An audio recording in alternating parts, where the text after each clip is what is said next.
with RJ Abadia. Go ahead, RJ. Hey, Scooter. The good thing about talking to tight ends is we get to hit you up about both the offensive line and the pass game. So could you kind of talk about where the offensive line is in terms of the competition there and getting solidified in the run game? And then just talk about how the pass game's looking at this point and your potential role in it.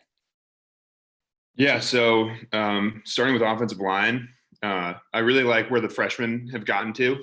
A lot of improvement from last year. They were kind of thrown into roles last year, but they've really done a good job this year. And then freshman Miles Hinton's done a great job. I could see him having a role. And Drake Nugent as well has done a really good job. And I could see him coming in. What was the other part? Pass game? Yeah, the pass game, and just how are you guys looking in terms of the run game as well? Yeah, in the pass game, tight ends are really just trying to be as versatile as possible, show off what we can do every day with every opportunity we get. As for like new standouts, I think Elijah Higgins has done a great job.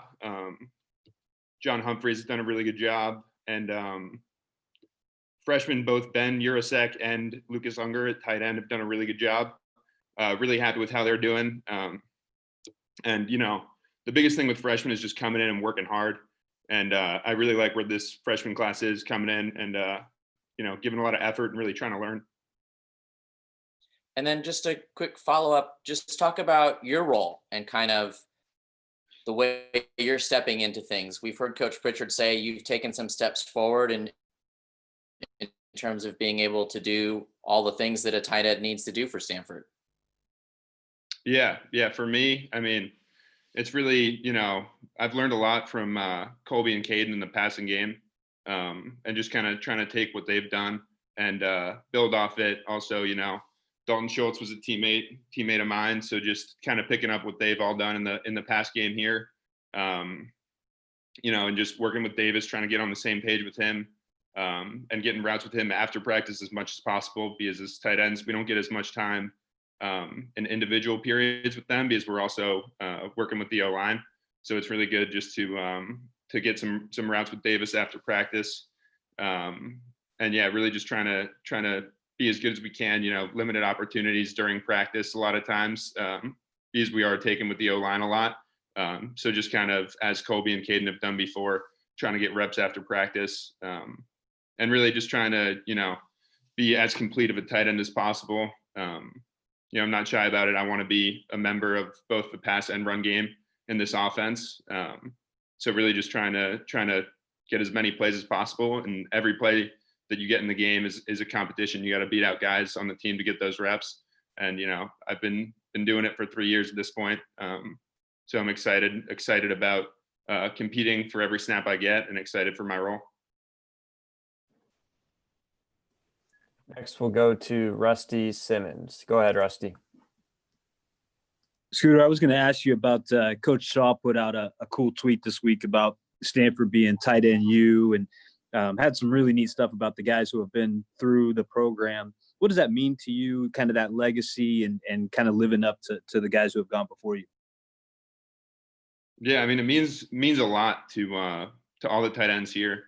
And, you know, getting to be teammates with some really good players over the years, just like really a blessing. And the thing that really sets our room apart, I think, is the culture in it, in that the older guys are always helping out the younger guys, and you're really learning from each other a lot, and picking up different parts of your game.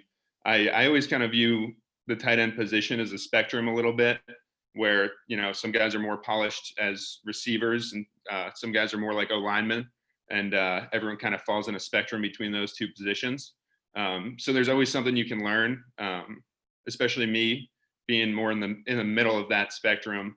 I'm trying to learn a lot from, you know, the guys that are more polished as receivers when I was younger. And then, you know, I learned a lot from Dalton Schultz in the run game, and being, you know, a guy that's not going to be 270, 280 pounds, but still in the blocking schemes, just kind of using your size and your quickness to your advantage, rather than just trying to overpower guys, and, you know, playing with low pad level. So it's really, really a learning experience coming in here as a tight end. And I'm just thankful for the teammates that I've had and everything that I've learned from them. And, 3 guys that I played with are now doing well in the NFL. So it's exciting to talk to them and just kind of pick their brains on things that they've learned now in the NFL. So it's really just the culture of them coming back, teaching us things, and what you learn from each other every day in practice. Right on. And if I can, I'm going to ask a really general question about this season. As you guys get closer to that opener, are you talking to each other about expectations, what you guys want to get out of this season, and any of that you can share with us? Yeah. One of the things, at least in the tight end room, that we keep on harping on is, we were a 4-8 football team last year.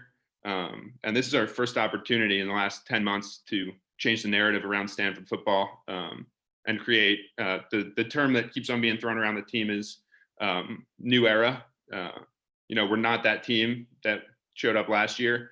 And it's really about, bringing a confidence into this year and having a chip on our shoulder every day and going out there because we know what's being said about us. And now we finally have an opportunity to prove that team last year, it's over, it's done with. And now we're the 2020 Stanford football team and the 2019 Stanford football team.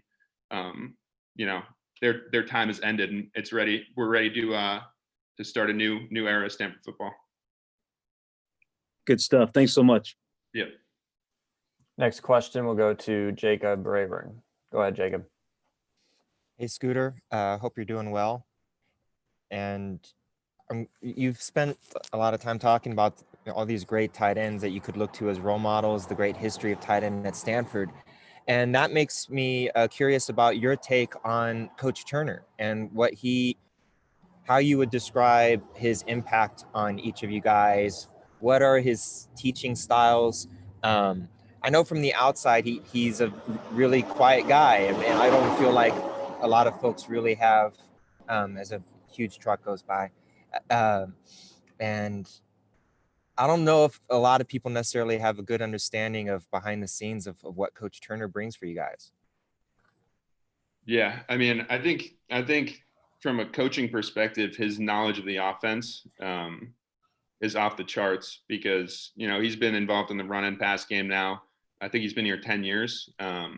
So just kind of being able to teach us everything. And like, if we get a look that we haven't seen, even, I've been here 5 years, I still get some looks I haven't seen. There's a good chance that he's seen it in his 10 years here. So just how to handle different things is, one of the biggest things that he helps us with. And he's not a yeller, but he holds us to a high standard. And as well as the other kids in the room really hold each other to a high standard. So, I would say our room's culture is one that every kid comes in and works as hard as they possibly can. We've all seen it before. We've seen success at our position in our offense. So it's really about, repeating what other people have done and copying their processes kind of. And that's kind of one of the things that Coach Turner has harped on a lot. And just getting to learn from him, he was here, worked with, Zach Ertz and Levine, Kobe Fleener. So just kind of getting to see what he thought about them and gives us tips and shows us film of what they used to do here to be successful. So yeah, just Coach Turner is a really good teacher. And, really helped me develop into a complete tight end. Thanks so much. Yep. Last question for Scooter. We'll go over to Daniel Martinez-Crams. Go ahead, Daniel. Hey, Scooter, thanks for taking the time. Wanted to ask a little bit more about that new era and what it was like in the offseason to kind of have those conversations, how you came up with that, if there's is there an acronym there, like what we can come together in the offseason and say, we're going to change things for 2020? Yeah, I mean, we didn't lose a lot of guys from last year's team. We lost some, but the nucleus of the team is returning.